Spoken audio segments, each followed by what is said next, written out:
Dla widzów lubię nagrywać. Oczywiście mam w dzisiejszym odcinku pokażę wam moje wieszaczki. Oczywiście zapomniałem je pozbierać, no to postanowiłem, że je nagram. Nie będę otwierał okna, bo zimno dziś.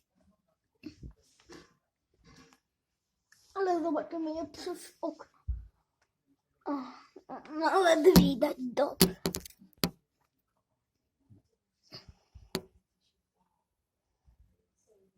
Tam jest jeszcze za to. Tam są.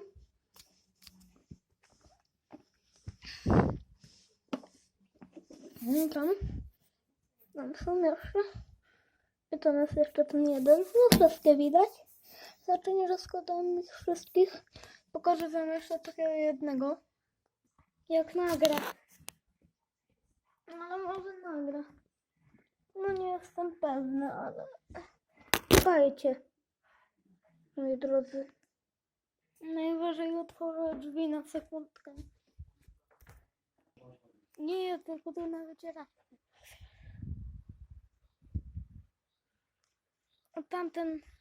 Tamten różowy, ten łabądek. Dobra, zimno, a ja w krótkiej koszulce.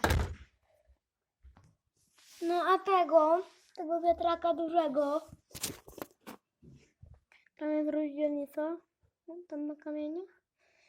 Dałem go na przód domu, bo jak my tam majówkę robili, to wtedy była gościnka. No to pa!